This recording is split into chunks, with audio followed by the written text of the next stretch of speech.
त्यतिकै हेर्नुहोस् यो चाहिँ कहिलेको भन्दादेखि के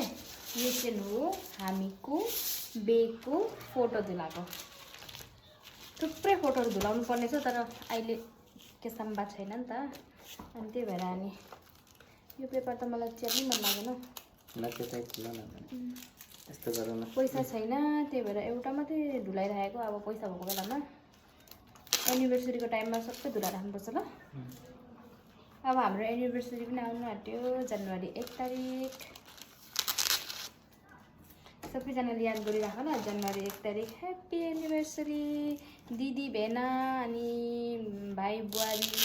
भन्नु कसैले दाजु भाउजू भन्नु कसैले बहिनी ज्वाइँ भन्नु कसैले सरी ल कुन चाहिँ फोटो धुलायो हो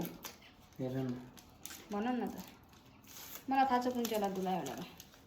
तर हो कि होइन तिम्रो चोइस त जहिले गलत हुन्छ है मसँग अलिकति मेच चाहिँ खाँदैन उसको चोइस अनि सबै एउटै हुँदैन नि त हामी दुईजनाको मेच खायो भने त कहाँ अनि बुढाबुढीको मेच खाएन भने यो फोटो धुलायो यो राखेको यो फोटो तर किनेर आएको छैन त जुम गरे ठुलो बनाएको छ नि त किन ठुलो बनाएको त जुम गरेर नि उयसमा ठुलो बनाएको त दूरमै ठिक थियो त मन्दिरहरू सबै देखेको देखाऊँ तपाईँहरूलाई पनि कुन चाहिँ फोटो त्यस्तै लाग्छ तपाईँहरूलाई भन्नु मैले जति पनि हाम्रो बेको फोटो छ सबै फेसबुकमा हालिरहेको छु फेसबुकमा जतिजनाले पनि मेरो बेको फोटो हेरेर सबैजनाले स्क्रिनसट मारेर यो भिडियोको कमेन्टमा पठाउनु ल कुन चाहिँ फोटो धुलायो भनेर देखाउनु त देखाउँछु पनि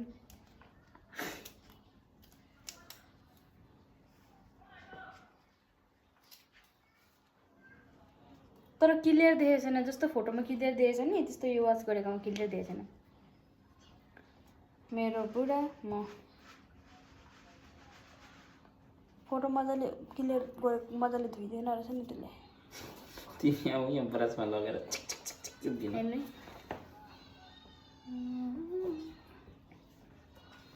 कति क्युट दिएछ है बेहुलीको ड्रेसमा कि छोरी मान्छेलाई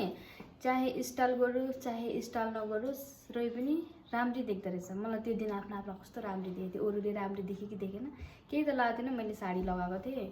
अनि त्यति नै चुल खभा बानेको थिएँ घुम्टो ओढेको थिएँ त्यति नै रै पनि आफ्नो आफूलाई क्या सुन्दर देखेको क्या बेको दिनमा चाहिँ आफ्नो आफूलाई चाहिँ स्टाइल गर्दा पनि नगर्दा पनि सुन्दरै देखिने रहेछ मैले पत्याएको कि यो फोटो धुलाउनु पर्ने थिएन कुन चाहिँ फोटो टिका लगाइरहेको फोटो धुलाउनु पर्ने थियो कमेन्टमा भन्नु ल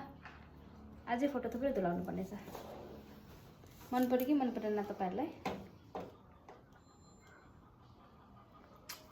आउन त्यस्तै स्टाइलले पनि आउन हिँड्नु रेडी छ नि उता